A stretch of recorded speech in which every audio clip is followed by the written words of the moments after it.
There's a man going round taking names, and he decides who to free and who to blame. Everybody won't be treated all the same. There'll be a golden ladder reaching down when the man comes around. The hairs on your arm will stand up at the terror in each sip and in each sup. Will you partake of that last offered cup, or disappear into the potter's ground when the man comes around? Hear the trumpets, hear the pipers, 100 million angels singing. Multitudes are marching to the big kettle drum.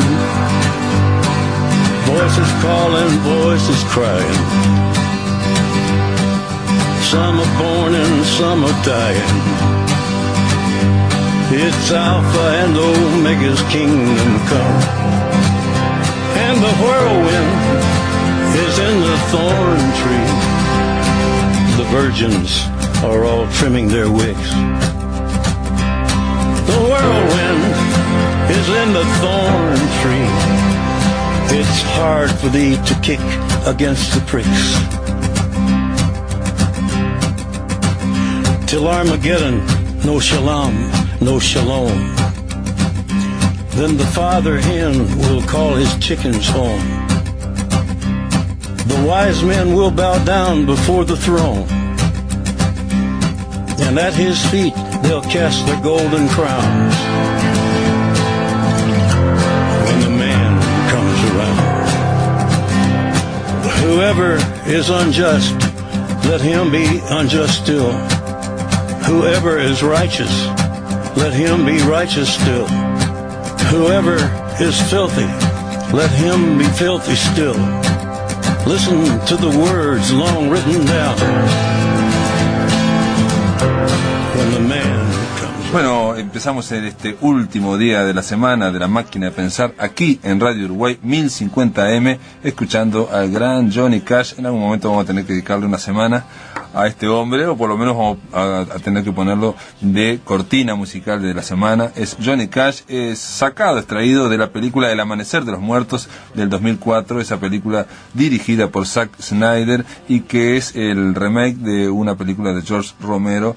Es obviamente una película de zombie que, bueno, es parte de lo que habíamos estado tratando esta semana, tratando de vincular o no vincular, vamos a ver si se puede vincular, creo que no a esta altura, pero uno intenta, hacer lo que puede, vincular lógica viva con lógica zombie, es plantear, no sé, lo que hacía Carlos Bá Ferreira con este libro de Lógica Viva de 1910, que hay que decirlo una y otra vez, creo que no lo dijimos en esta semana, es un libro pero en realidad se plantea que es el primero de una serie de libros. O sea, él dice, voy a escribir una serie de libros que después no escribió, que consistirían en tratar de dar argumentos, armas a la gente para señalar los errores más frecuentes de argumentación, de razonamiento, y tratar de que la gente aprendiera a razonar un poco mejor.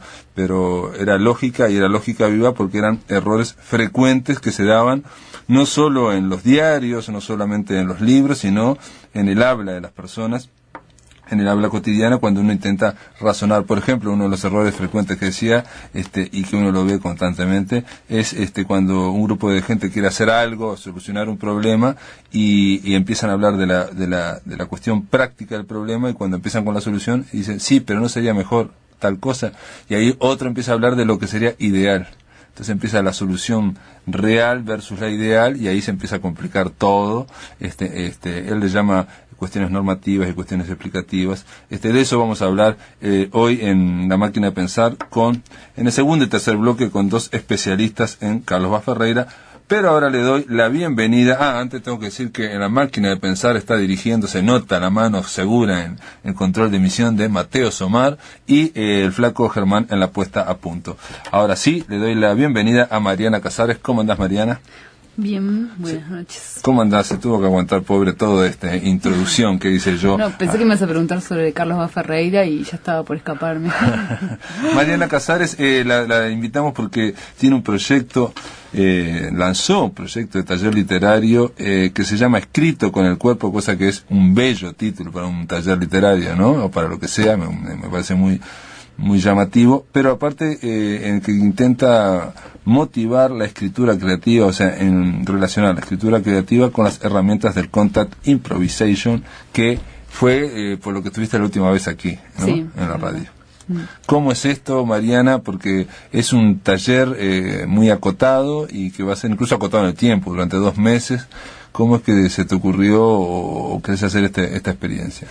Y primero que nada porque hago las dos cosas, ¿no? Uh-huh. Porque hago contact y porque escribo y porque las dos cosas se llegaron a mí de una forma como fácil, ¿no? Como que tuve personas que me guiaron de una forma que no me resultó nada difícil hacer ninguna de las dos cosas. Uh-huh. Y a la vez es una forma de integrar, ¿no? Integrarme a mí, ¿no? En esto de escribir y bailar, que es como que hay un momento en el que es como, ella, ¿no? Para la gente que baila soy la que baile, uh-huh. Para los que escribo soy la que escribe. Yeah. Y por otro lado, porque es una forma de integrar el cuerpo y la mente, ¿no? En acción, digamos, no sé, me interesó mucho ver, es como una investigación, ¿no? El taller en realidad. Sí, siempre es una investigación. Siempre es una investigación, porque por algo es un taller y no es una clase, exacto, ¿sí, ¿no? Exacto. Es un taller. Y bueno, Pero en este caso, investigación en el doble en el sentido de buscar lo novedoso o buscar algo en terrenos que uno no entró antes, que claro. Es vincular las dos cosas. Pero primero, Mariana, porque no todo el mundo sabe qué es Contact Improvisation. Contact Improvisation es una técnica de movimiento o de danza también, de baile. Uh-huh. Se baila en dúos, de a 2 o de a 3, uh-huh. O uno con el piso, pero igual es un dúo, ¿no? Y es como 2 personas que sostienen una pelotita entre los dos y esa pelotita no tiene que caer y se sigue moviendo, la pelotita va cambiando de lugar, uh-huh. De punto, y es como esa fuerza que existe entre esas 2 personas que están bailando juntos pero sin la pelotita. Pero sin la pelotita. Sin la pelotita. Bueno. Por eso ahí en la explicación del taller, la parte de contact dice rolar, caer, uh-huh, sostener, uh-huh. ¿No? Y hay que aclarar que esto es para gente que no haya tenido ninguna experiencia, o sea, cualquiera puede hacer contact improvisation. Sí, en este taller cualquiera puede empezar a escribir o empezar a hacer contact. Uh-huh. Y bueno, la gente que se ha inscrito en general, algunos solo escriben, otros solo han bailado, contact o no, otras cosas. Y bueno, está bien interesante porque mi idea era cómo unir esas cosas, ¿no? En mí o en las personas que trabajaran. Y está bien interesante porque las personas están dispuestas, ¿no? Cuando se anotan, a probar lo otro de lo que no conocen. Hay gente que no hizo ninguna de las dos cosas también, que también es muy bueno cómo van a contribuir entre el grupo mismo, va a contribuir unos a otros. Yo tengo la experiencia de haber estado en talleres literarios, haber coordinado algún taller literario. Parece como que la gente cuando viene a los talleres literarios ya viene con un pasado y con un impulso que hace que generalmente, yo les decía siempre, es muy fácil la escritura entrar y es más difícil salir. Digo, uno se engancha en el tema de escritura. Sí. ¿En el contact es lo mismo? Sí, es lo mismo. Porque claro, son 2 cosas donde uno entra tanto en sí mismo también, ¿no? Que es como que quieras salir de vos mismo después. Son herramientas que para mí te permiten entrar más en tu alma, en tu lugar, ¿no? ¿Y cómo sería en concreto la de vincular con la escritura? O sea, la idea es primero hacer contact, después hacer... Bueno, esto hay que aclarar que es una vez por semana, los sábados 3 horas por día, sí, ¿no? Son 8 encuentros de 3 horas. Y la idea es, en todos los encuentros vamos a bailar y a escribir y a escuchar y a leer, ¿no? Y la idea es como... a partir de algunos ejercicios físicos, motivar esa escritura también, ¿no? Uh-huh. Y facilitar para las personas que no tienen todavía como el conocimiento de la herramienta de la escritura, ¿no? Uh-huh. Porque hay como una idea de la escuela que hay que escribir bien o escribir como tal o como tal otro escritor, ¿no? Uh-huh. Por ejemplo, en el tema de textos o de literarios, no los vas a... de otros autores famosos. No, la idea es más un trabajo sobre la escritura de uno, ¿no? Encontrar la voz de cada uno para escribir, así como encontrar el movimiento que cada uno tiene, encontrarse uh-huh. con su cuerpo y con su voz también, ¿no? Y bueno, ¿qué te podría decir? No, porque cuando dices es más fácil para mí, por lo menos, entender o comprender la idea de encontrar la voz en la escritura, que es una tarea que a veces se encuentra rápido y a veces no, a veces uno tarda mucho tiempo en encontrar la voz, el estilo personal. Que lo otro, que es encontrar el movimiento que decís vos, que eso ya me cuesta más pensar en eso. Claro. Lo que pasa es que tiene algo que ver, mira, la primera vez que yo hice Contact, por ejemplo, llegó una argentina acá a dar un taller. Yo hacía mucho pero no hacía tanto, que hacía danza, ¿no? Y para mí fue como entrar en mi casa. Es como qué suerte, qué alivio. Ahora sí, esto lo quiero hacer para claro. siempre, ¿no? Sí. Que es mucho más fácil que lo que estaba haciendo en realidad, Claro. ¿no? Aunque si uno mira a dos personas bailando Contact, yo que sé, parece como que hay unas cosas de piruetas o cosas que ocurren en realidad sin que los pienses. Sí. Así como cuando te pones a escribir, también cuando podés soltarte en esa escritura y estás más tranquilo y puedes hacerlo, también escribís cosas que no pensás que vas a hacer y resulta como fácil, ¿no? No es algo que tengas que premeditar y quiero escribir un cuento. Bueno, si antes de empezar a hacer algo tenés que pensar que va a estar buenísimo, ya no lo vas a hacer porque es muy difícil. Sería quitarle, digamos, trabas o represión, digamos, de crítica o académica o racional a la producción. Sí, sería como destrabar la parte creativa en cualquiera de los dos aspectos. En realidad es eso, capaz que es demasiado... Pero vos asumís en tu investigación que destrabando una cosa puede ser que ayude a destrabar lo otro. Y que si ya tenés alguna que ya está como más libre, va a contribuir a que la otra se libere más rápido también. Sí, bueno, puede haber gente que sea que baile bien en el Contact y que sin embargo a nivel de escritura sea un turro, ¿no? O sea, muy... Turro, es muy difícil ser turro, ¿no? Porque digo, una persona, ¿no? Primero sueña, ¿no? Sí. Ahí ya tenés una cantidad de historias imaginadas que son, ¿no? Eso de que hay alguien que no haya soñado nunca, jamás se acuerde de un sueño, ¿no? Todo el mundo sueña. Sí. Bueno, entonces escribir y ser turro es bastante difícil que ocurra de verdad. Hay como un preconcepto de cómo debe ser la escritura, que eso es otra cosa, ¿no? Claro. Me parece. Pero bueno, no quiere decir que después la persona que estén integrando este taller todos vayan a ser grandes literatos, ¿no? La idea no es tampoco esa. Ni que sean grandes bailarines. Ni que sean grandes bailarines. La idea es acercarse a eso desde cada uno del lugar en el que está, investigar para sí mismo qué es eso, ¿no? Cómo se destraba, cómo se abre, cómo se... Esa palabra investigar yo veo que se usa mucho, no en literatura, sino que se usa mucho más a nivel de arte visual, digo, ¿no? Yo tengo amigos pintores y ellos plantean eso, ¿no? Esto estoy investigando, o en amigos también actores. En literatura eso no se maneja tanto, esa idea. La investigación. Y bueno, pero lo que pasa es que cuando en realidad te propones escribir desde distintos lugares, estás investigando algo tuyo que siempre estás investigando, ¿no? O sea... Sin la palabra investigación, capaz que la palabra investigación es muy académica y no, me refiero que investigación te da la idea de algo de buscar en lo desconocido. Y a mí me parece, claro, que hay misterio siempre, ¿no? O sea, el misterio, cuando vos te pones a bailar con alguien, hay un misterio de qué va a pasar ese día, bailar con esa persona. Eso es un misterio que se va a develar cuando ocurra, pero no lo vas a saber de antes. Y cuando escribís, ¿no? Te pones a escribir y hay un misterio también para develar. Sin duda, si no no escribirías. Es para develar ese misterio, bueno. Bueno, muy bien, Mariana Casares, te tengo que dar las gracias por venir aquí a explicarle a los amigos de La Máquina de Pensar lo que es escrito con el cuerpo, su primera, su primera etapa, digamos, o su primera investigación de estas dos que va a empezar a partir de mayo, y que ya están todos cubiertos los cupos. La idea es simplemente conversar con vos para que la gente sepa que esto existe, y después hablaremos, no sé, en un futuro mediano, a ver mediado, para ver si cómo anduvo, ¿no? Bien. ¿Te puedo leer una cosa del hebrero? Dale, rápidamente. Que encontré en los correos electrónicos, estaba mirando hoy, estaba revisando.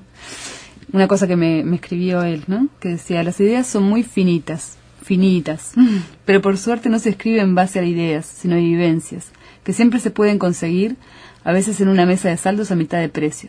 Claro que hay periodos en que uno no tiene necesidad ni ganas de escribir, entonces no escribo y no me preocupa eso. Es más, siempre escribo a la fuerza, obligado por imágenes que me empujan a buscar por qué aparecen y no se van. Así me entero de cómo son algunas historias que vive mi alma sin que yo lo sepa. Muy bien, esta es Mariana Casares con su proyecto de taller literario escrito con el cuerpo, y ahora estamos recibiendo también acá en La Máquina de Pensar a Gustavo Esmoris. ¿Cómo andás, Gustavo? Buenas noches, ¿cómo estás, Pablo? ¿Cómo andás? Gustavo, te estamos llamando porque estás también vos empezando con este proyecto Taller de Escritura El Rincón. Es una modalidad presencial y comienza el martes 4 de mayo con una frecuencia de una vez por semana, ¿no? Es verdad, los martes de 19 a 21 con el profesor y también escritor Fabián Severo, que es quien me acompaña en esto. ¿Y dónde va a ser, Gustavo, esto? Esto va a ser en el local central de Agadu, en Canelones 1122, esquina Paraguay. Está en Agadu, sí.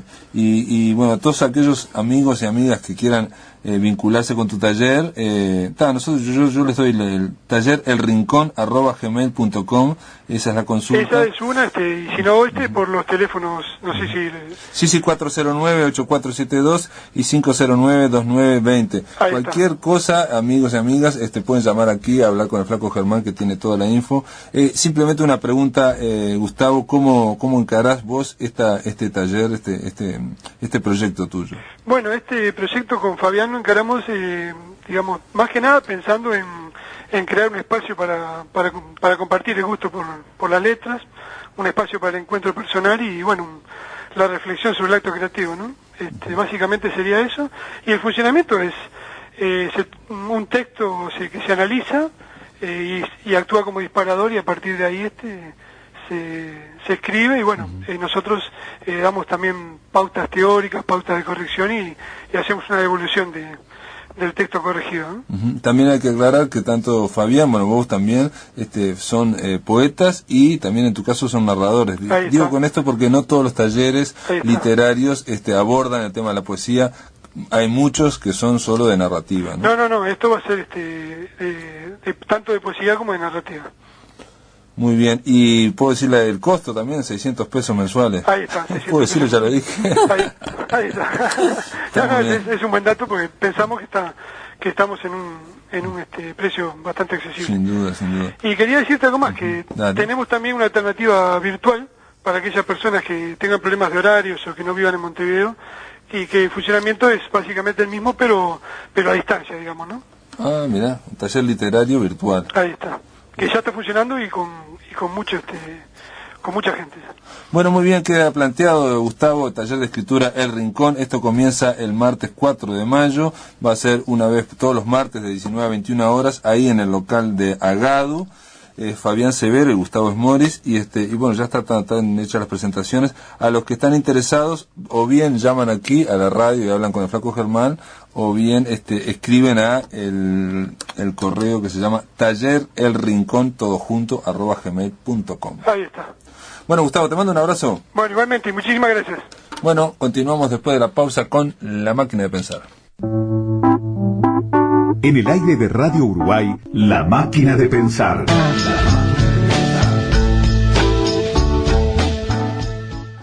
Y aunque tú me has echado en el abandono. La Embajada de España en Uruguay presenta Diego El Cigala, por primera vez en Montevideo. Una de las voces de flamenco más hermosas de nuestro tiempo, dentro del marco de Sonidos de Otoño. Tiene lágrimas negras. Tiene lágrimas negras como mi vida. Diego El Cigala, jueves 22 de abril, hora 21, Auditorio Nacional Adela Reta. Entradas en venta por Red UTS, Red Pagos y en la boletería del teatro. Financia Visa. Apoyan Ministerio de Turismo e Intendencia Municipal de Montevideo. Es un auspicio cultural de Radiodifusión Nacional Sodre. Contigo me voy tan y aunque me cueste morir. Sonidos de Otoño. Un nuevo concepto en la agenda cultural de Montevideo. De Argentina, Piazzolla por Piazzolla. 6 de abril, Teatro Solís. De Francia, Trio. 20 de abril, Sala Citarrosa. De Irlanda, Celtic Legends. 21 de abril, Cine Teatro Plaza. De España, Diego El Cigala. 22 de abril, Auditorio Adela Reta. De Portugal, María João y Mario Lagiña. 25 de abril, Teatro Solís. Sonidos de Otoño, abril 2010. Entradas en venta por Red UTS. Financia Visa. Realiza Jazz Tour. Presentan Ministerio de Turismo e Intendencia Municipal de Montevideo. Apoyan Embajadas de España, Francia y Portugal. Es un auspicio cultural de Radiodifusión Nacional Sodre.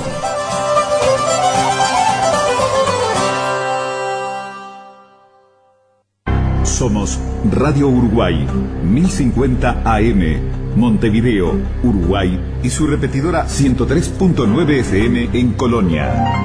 Emisoras de Radiodifusión Nacional Sodre.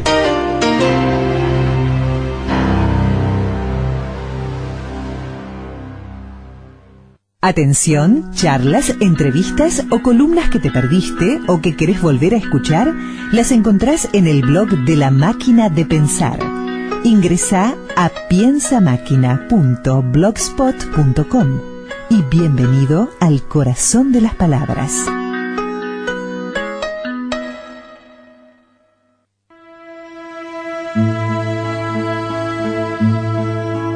Companys, si sabeu on dorm la lluna blanca, digueu-li que la vull, però no puc estimar-la, que encara hi ha combat. Companys, si coneixeu el cau de la sirena enllà enmig de la mar, jo l'aniria a veure, però encara hi ha combat. I si un trist atzar m'atura i caic a terra, porteu tots els meus cants i un ram de flors vermelles a qui tan estimat. Si guanyem el combat, coneixeu el cau de la sirena enllà enmig de la mar, jo l'aniria a veure, però encara hi ha combat. Companys, si enyoreu les primaveres lliures, amb altres vull anar, que per poder-les viure jo me n'he fet soldat.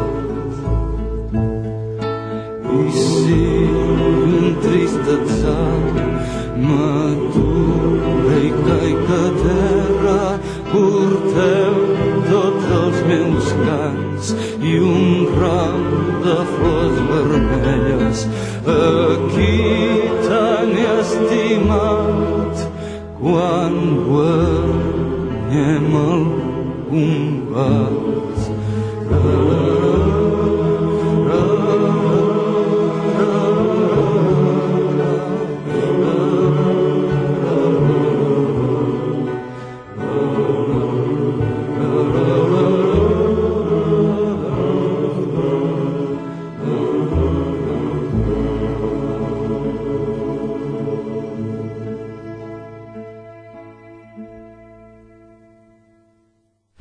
Estábamos escuchando a Luis Llach, Abril del 74, este es el tema.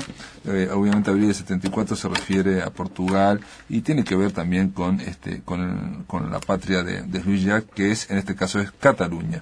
Pero bueno, le estamos dando la bienvenida a estos amigos. Vamos a un pique. 1, 2, 1, 2, 3. Nuestro círculo de escritores pone en funcionamiento la máquina de pensar y activan la búsqueda de la cuadratura del círculo, un mecanismo adecuado para abordar los temas de la realidad nacional y verlos bajo un prisma múltiple.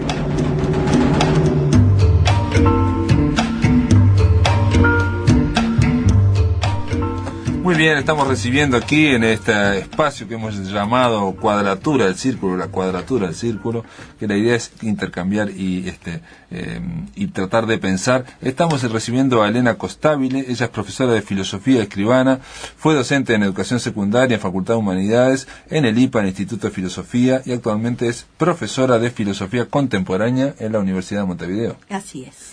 ¿Cómo andás, Elena? Bien, muy bien. Bienvenida aquí a la máquina de pensar, y también le doy la bienvenida a Pablo Romero. Ustedes ya lo conocen, ha estado varias veces, es profesor de filosofía, dirige el proyecto cultural Arge, esa revista digital que trata sobre pensamiento, y es directivo de la Asociación Filosófica del Uruguay, además de, obviamente, investigador, ensayista. ¿Cómo andás, Pablo? Bien, muchas gracias. Pablo Romero, hay que aclarar, es uno de los que impulsó la idea, planteó varias veces, repetidas veces la idea, nos hizo acordar de que se cumplían 100 años, ¿no?, de Lógica Viva, de ese librito imprescindible, ¿no?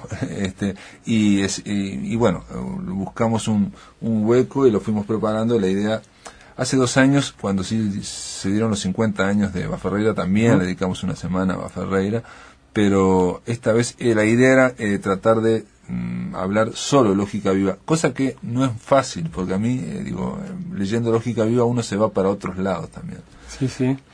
Bueno, gracias primero por la invitación, y bueno, sí, es una de las obras para mí fundantes, si quiere, en la filosofía uruguaya, contemporánea, ya que está Elena, que compartimos, además de la afición por la filosofía, tenemos también algún contacto en común más allá de Baferreira, como es Rodó. Y es curioso que no sé si curioso es la expresión, pero en esa primera década del 20, en esos primeros 10 años, tenemos obras como Ariel, como Motivos de Proteo, y como Lógica Viva, ¿no? Sí. Los dos grandes, quizás, como Baferreira y Rodó, de la filosofía local, producen... En el caso de Rodó me parece como que tuvo mucha más repercusión internacional. Aquí ha venido, el año pasado vino, por ejemplo, el agregado cultural de Perú, Bruno Podestá, que es un escritor, y él decía, no, yo iba a ir al país de Rodó, a Montevideo. Entonces, me imaginaba que en todas las esquinas iban a estar hablando de Rodó, y resulta que nadie habla de Rodó. Ahora, en el caso de Baferreira, es alguien que no es tan conocido fuera de fronteras, ¿no? Bueno, relativamente. Yo hace unos meses tuve contacto con españoles, estudiosos de filosofía españoles de la Universidad de Navarra. Tienen allí un círculo peirciano, es decir, rastrean a Peirce por todas las filosofías del mundo, y están muy interesados en Baferreira y producen sobre Baferreira. ¿Y encontraron rastros de Peirce en Baferreira? Sí, sin duda, muy bien analizados, muy bien empalmados. A pesar de que cuando uno busca en los tomos con los índices de las obras completas que hizo Sarita, no está. Pero después en la lectura lo encuentra citas de Peirce, lo conocía Baferreira, y además... Y sí, por el resto de América tamón. Con el lenguaje, obviamente, tiene que ver con el lenguaje, la semiótica, el estudio de la idea. Y su gran, inquietud, incluso y abordaje de la lógica viva, es precisamente los problemas que hay, la diferencia que él ubica entre pensamiento y lenguaje. Cómo de alguna manera el lenguaje esquematiza, genera esquemas verbales que no dan cuenta de la sutileza de la realidad psicológica, ¿no? Llega a decir en un momento como que la lógica filosófica es un esquema del pensamiento, pero cuando está en un lenguaje es un esquema del esquema el lenguaje. Claro. Lo que hay atrás de la lógica viva es una nueva concepción de la razón. Ese es el gran efecto del pensamiento baferreiriano. Redefinir la razón, ¿no? Y ahí empalman muchas corrientes filosóficas. William James y Henri Bergson están citados como referencias en el prefacio de la Lógica Viva. Y justamente el tema de la concepción de la razón en Baferreira viene por ahí. Es decir, es un proceso que se da a nivel universal, la crisis de la razón, la crisis de la idea de que la realidad está estructurada en los mismos parámetros de la razón. Eso hace crisis a finales del siglo XIX y estalla en el XX. Y sigue todavía sonando esa crisis hasta ahora. Sin duda. ¿No? O sea, la idea de que lo científico, lo racional, puede explicar todo el mundo y después resulta que no se explica. Claro, que no hay una inmensa ciencia hecha ya en las cosas, como decía Merleau-Ponty. Y Bois Ferreira es tributario de esa caída, de ese relato, de ese gran relato. Y lo original de Bois Ferreira es que entonces, 1910, estamos cumpliendo 100 años, entonces ya se niega a depositar el futuro de la filosofía en hacer grandes relatos.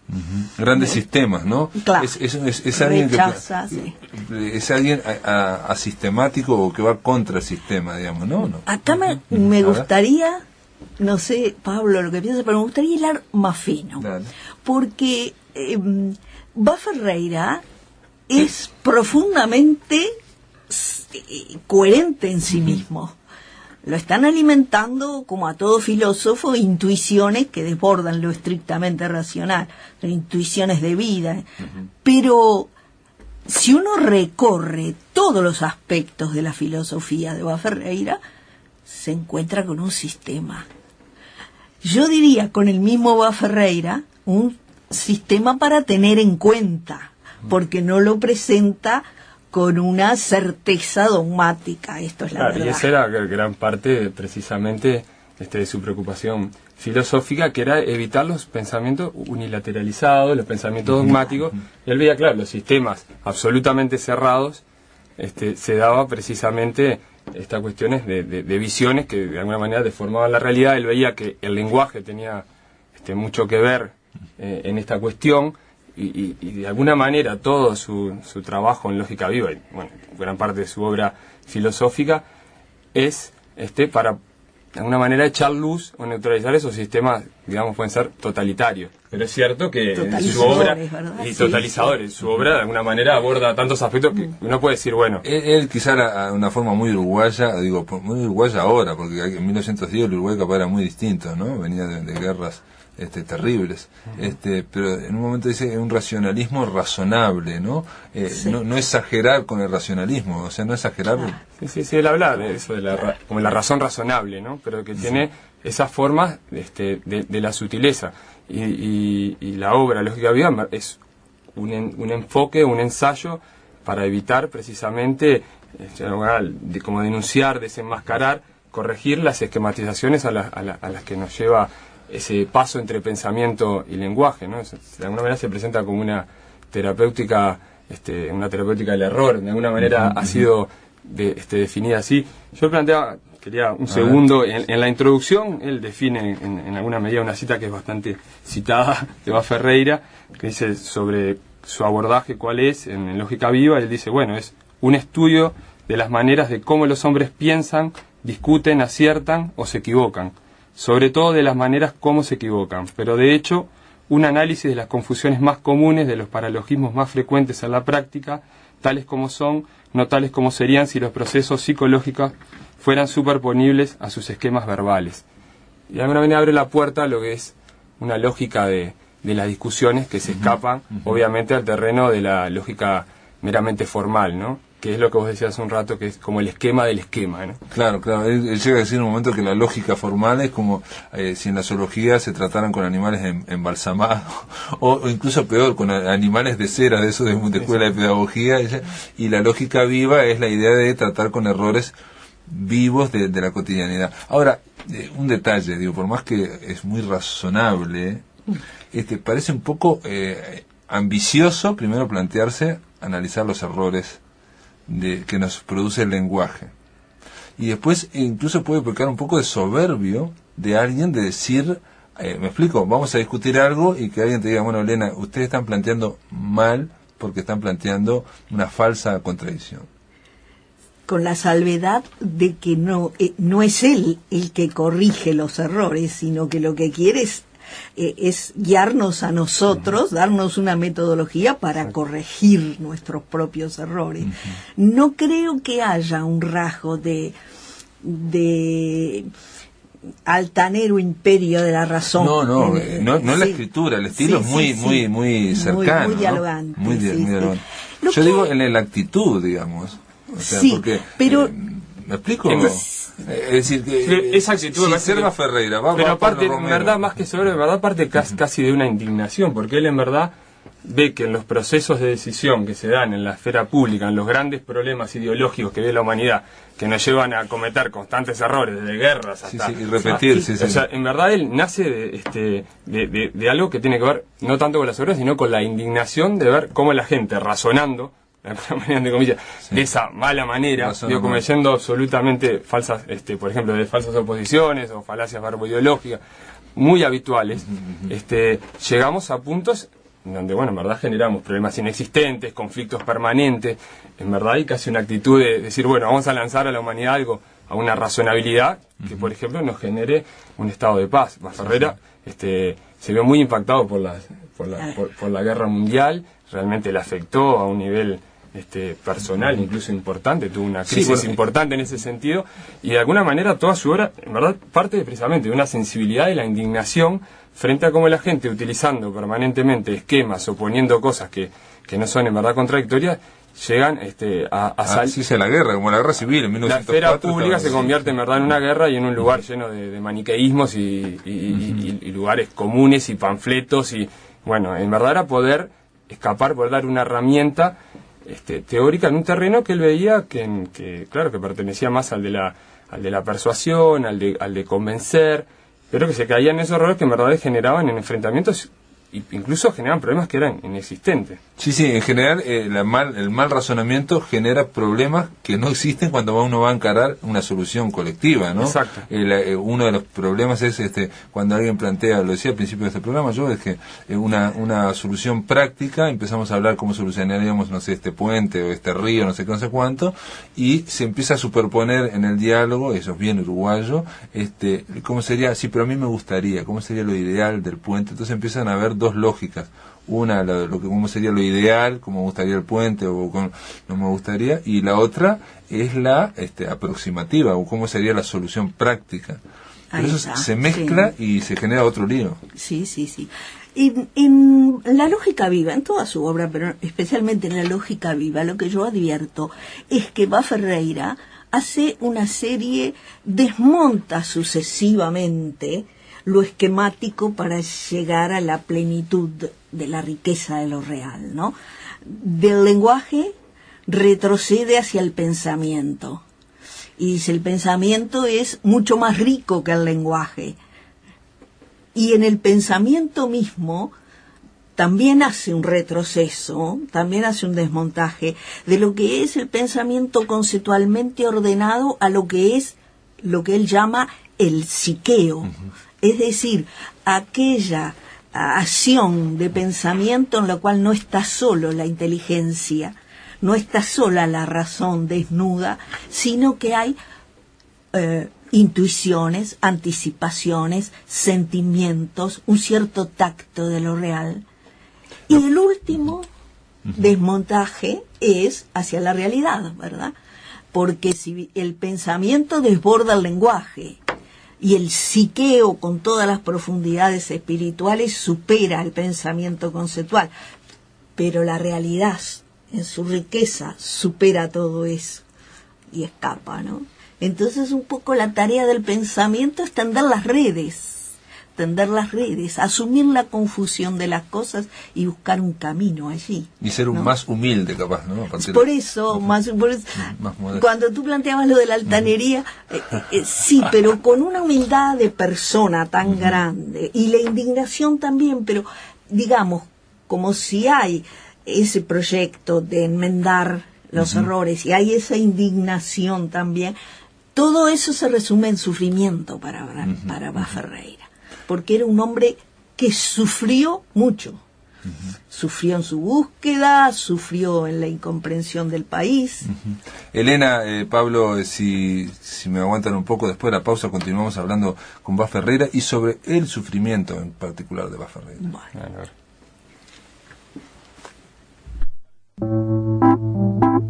En el aire de Radio Uruguay, La Máquina de Pensar.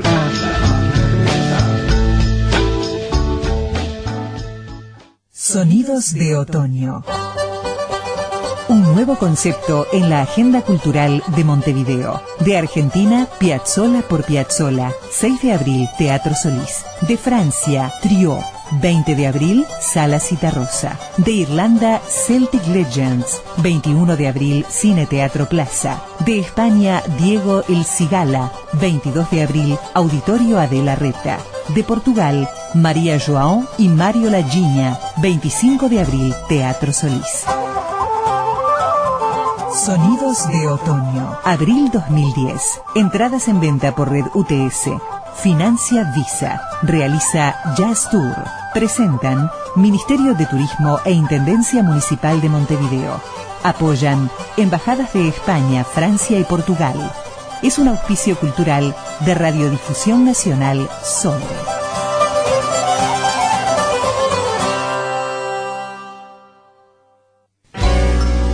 Este viernes en Había una vez, dialogaremos con la ilustradora Verónica Leite, recientemente becada en México. La profesora Teresa Ramón analizará el personaje niño en el texto Primavera, de José Pedro Bellán, e inauguraremos la columna de Cine y Literatura, comentarios de crítica cinematográfica para niños y adolescentes, a cargo de la licenciada Isabel Torres. Había una vez. Este viernes, de 20 a 21 horas, con la conducción de Dinora López Solán.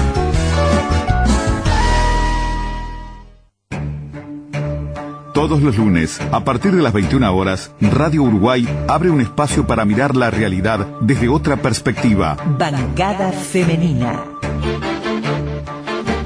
El aporte y la visión de las mujeres que ocupan cargos de representación a nivel nacional y departamental en el debate de los temas que marcan el presente y el futuro de nuestro país. Bancada femenina.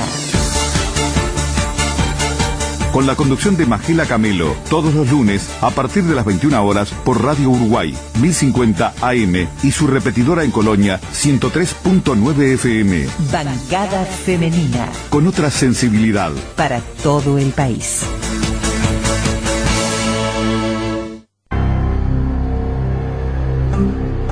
Somos Radio Uruguay, 1050 AM, Montevideo, Uruguay, con su repetidora 103.9 FM en el departamento de Colonia.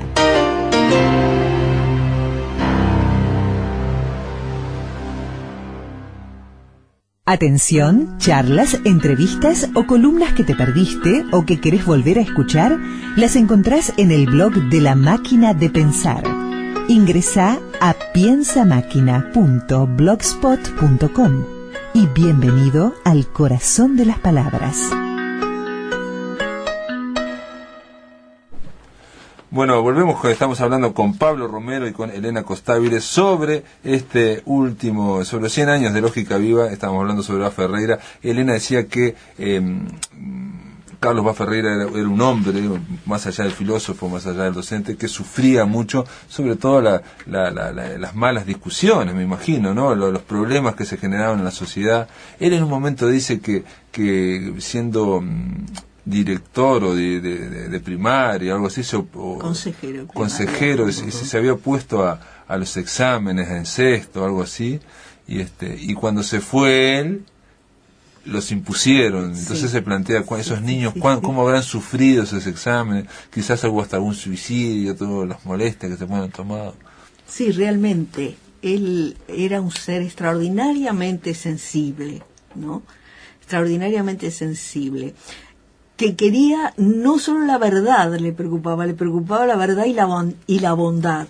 Él siempre plantea que las mejores soluciones son las soluciones de verdad y de libertad, ¿no? Esas son las mejores soluciones.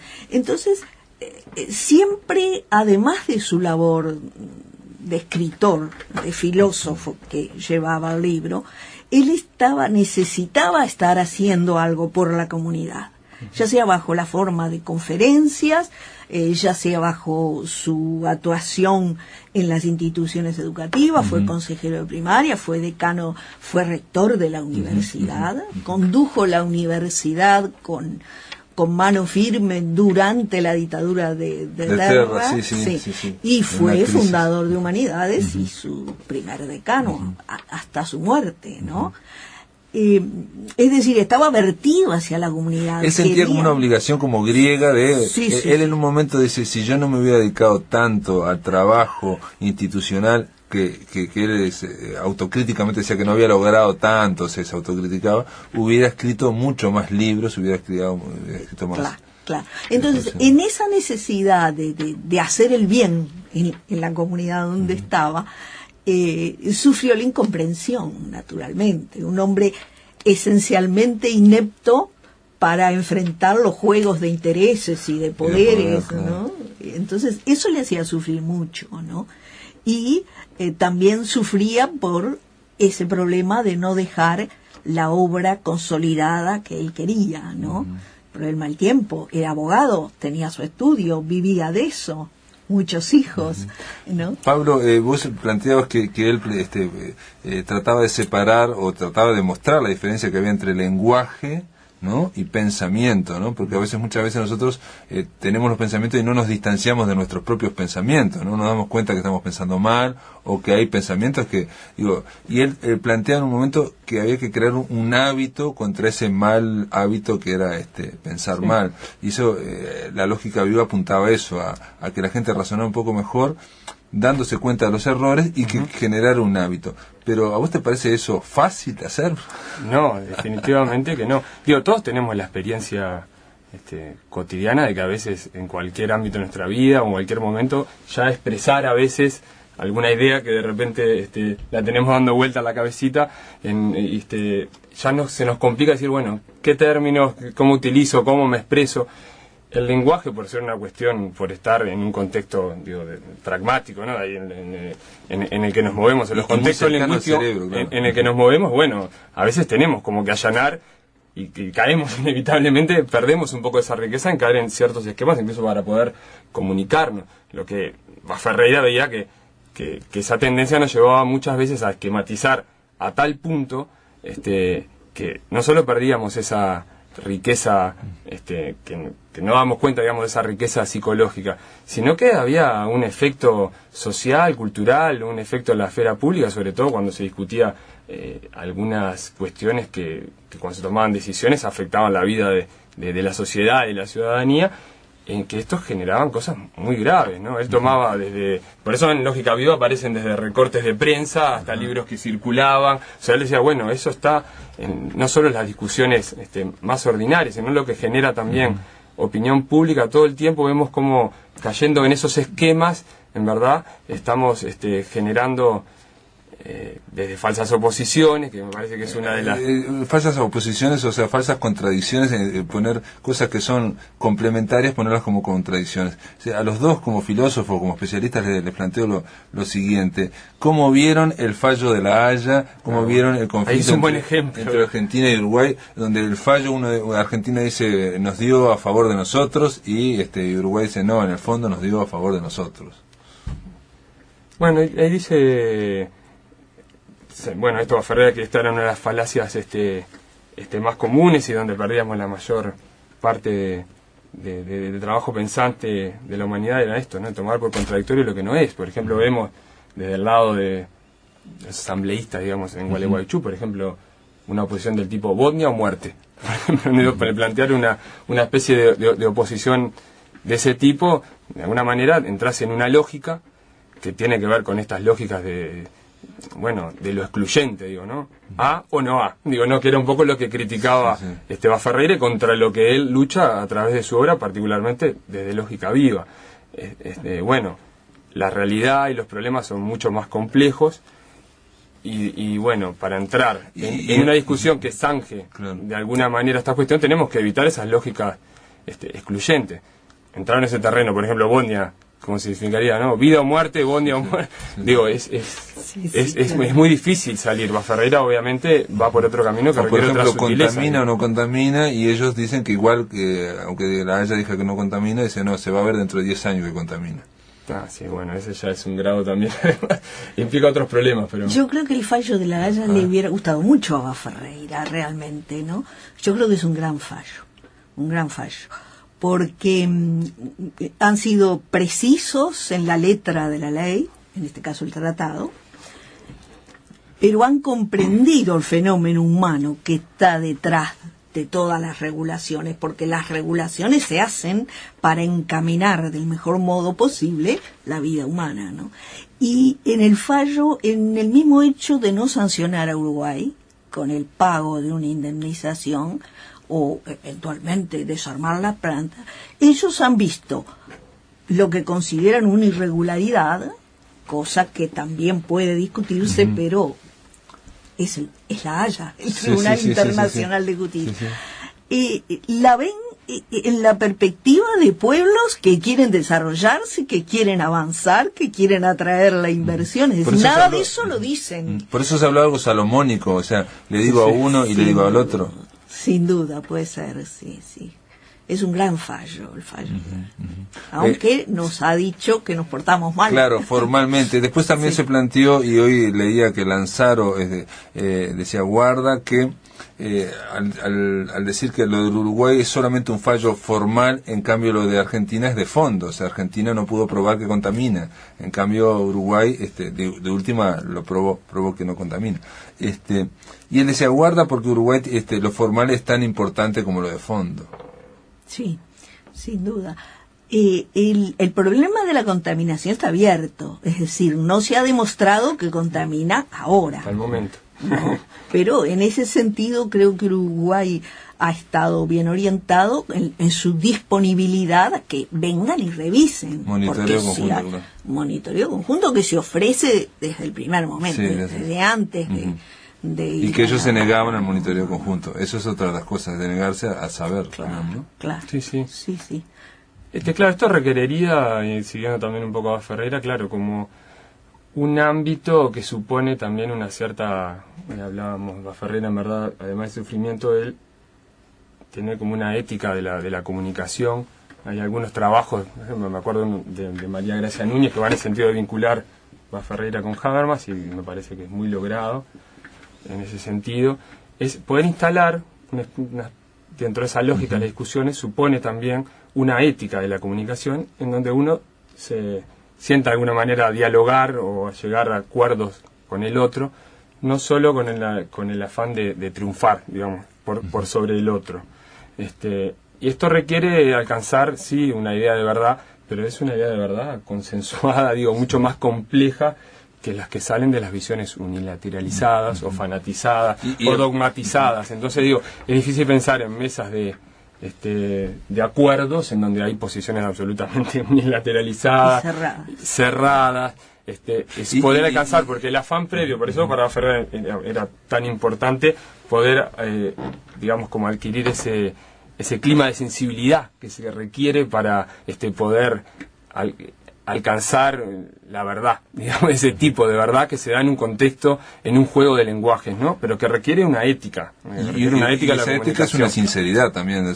Suponer que el otro es sincero y no está haciendo un juego de poder, no está haciendo... Sí, es que Baferreira era muy consciente de que lo más natural, natural entre comillas, que tenemos en cualquier vínculo, es precisamente intentar convencer, intentar persuadir. El tema es que precisamente estemos solo en el afán de triunfar por sobre el otro, y bueno, en verdad ahí se genera un simulacro de posibilidad de diálogo, pero no sucede más que eso. En verdad seguimos cada uno en su lugar, y se simula que hay un posible diálogo. Se requiere dar un paso más, que es estar dispuesto a conceder razones, es estar dispuesto a que esto va más allá de simplemente uno triunfar en su posición. Por eso requiere un estado, psicológico, claro. Que es un poco a lo que Baferreira es generar esa sensibilidad en la esfera pública, generar esa sensibilidad como hábito lingüístico, Obviamente que es muy difícil y alguno dice, bueno, esto requiere una especie de ciudadano casi idealizado, pero a eso va el filósofo de alguna manera. A tratar de generar ciudadanía. Él dice, por último, nos quedan 2 minutos, pero él dice, en Fermentario dice una cosa que es, en un debate, dice como que hay 2 tipos de debates. Uno en el que uno puede estar convencido que tiene razón y que el otro no tiene la razón. Y en el otro tipo de debate, uno está convencido que tiene razón, pero piensa que el otro podría tener la razón. Y son 2 debates distintos. Estoy muy de acuerdo con lo que dice Pablo, lo que dices tú, y sobre todo ese ligamen entre razón y ética, ¿no? Incluso esa aproximación a Habermas, ¿no? Que ha insistido justamente en esa conexión. Y creo que y por ahí viene el legado de Bas Ferreira, que a mí me parece muy potente en 2 terrenos, en la parte pedagógica y en la parte, digamos, de filosofía política, digamos así. Yo acostumbro decir, Bas Ferreira, educador de la República, o Bas Ferreira, teórico, filósofo de la democracia en el Uruguay. Y todo viene de ese núcleo de la nueva concepción de la razón. Porque, por ejemplo, en el tema pedagógico, lo decisivo es que lo que yo enseño, lo que yo transmito, estar constantemente oyendo, viendo, examinando cómo se integra a la mente del educando, que es lo que nos está faltando. Nos está faltando esa llegada del docente a ver cómo penetró y en qué nuevas ondulaciones, como una piedra que uno tira al agua, en qué nuevas ondulaciones, conexiones, perseguir eso, porque educar es ver ese proceso y evaluar qué se está verificando. Y todo eso viene de la idea